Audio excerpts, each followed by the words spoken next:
Shalom, selamat malam sahabat terkasih. Puji Tuhan malam hari ini karena kasih Tuhan kita bertemu dalam renungan malam Rema.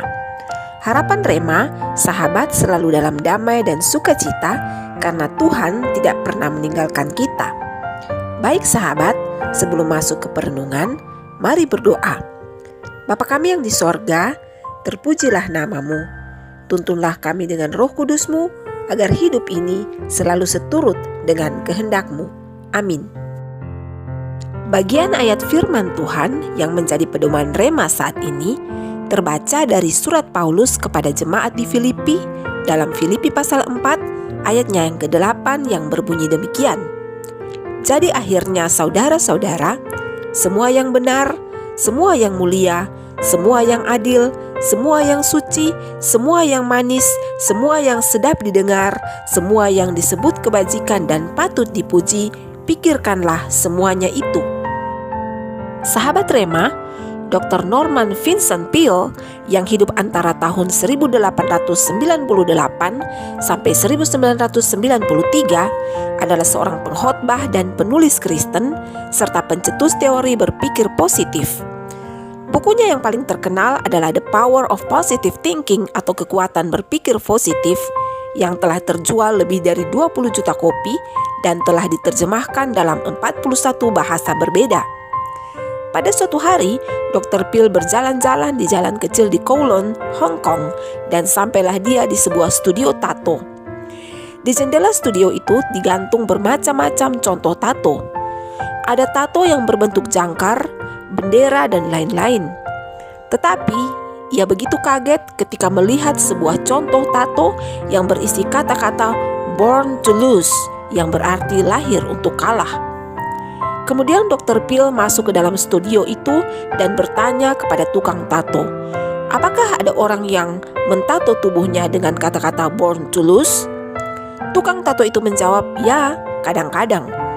Dr. Peale berkata, sulit dipercaya bahwa orang yang memiliki akal sehat akan melakukan hal itu. Kemudian tukang tato itu lalu menunjukkan dahinya dan berkata dengan bahasa Inggris yang terpatah-patah, "Before tattoo on the body, tattoo in the mind." Tukang tato itu mengungkapkan suatu kebenaran bahwa sebelum tato itu ada di tubuh, tato itu sudah ada di pikiran terlebih dahulu.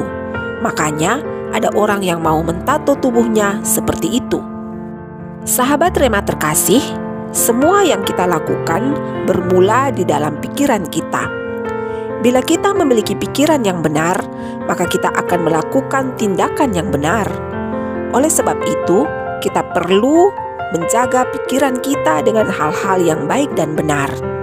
Jadi, mulai hari ini, latihlah pikiran kita untuk selalu memikirkan hal-hal yang baik dan benar.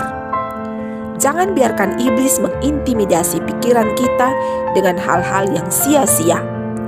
Ingatlah sahabat, bahwa iblis itu licik. Dia akan menyodorkan sesuatu yang kelihatannya baik dan benar, namun sesungguhnya tidak. Sehingga jika ada anak Tuhan yang tidak benar-benar intim dengan Tuhan, maka pasti akan masuk dalam perangkap iblis tersebut. Pikiran adalah awal kehendak atau tindakan.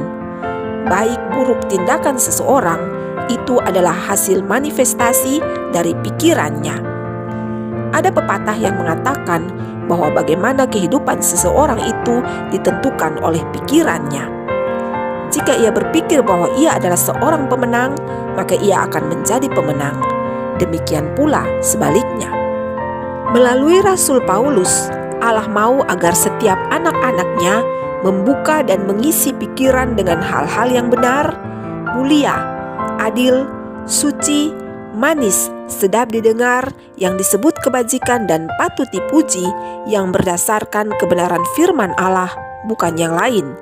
Karena hal-hal demikianlah yang bisa membuat seseorang bisa tetap bersukacita dan merasa damai sejahtera, sekalipun sementara menghadapi pergumulan dan tantangan kehidupan.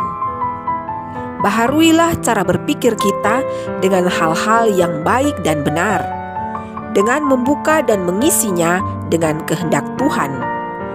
Ingatlah sahabat, kita adalah apa yang kita pikirkan. Jika kita berpikir jelek, maka pasti kita akan dipandang dan dinilai jelek. Namun, jika kita berpikir yang baik, maka pasti kita akan dihargai sesuai dengan apa yang kita pikirkan. Jadi, tentukanlah kualitas hidupmu melalui pikiranmu. Allah di dalam Yesus Kristus memberkati kita dengan firman-Nya. Sahabat, mari berdoa. Bapa Sorgawi, kami mengakui bahwa kami tidak sanggup untuk mengendalikan pikiran kami sendiri. Kami lemah, Bapa. Karena itu kami perlu Engkau untuk menolong kami.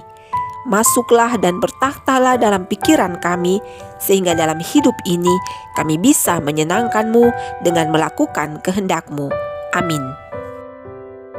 Sahabat Rema terkasih, kita tiba di akhir perjumpaan.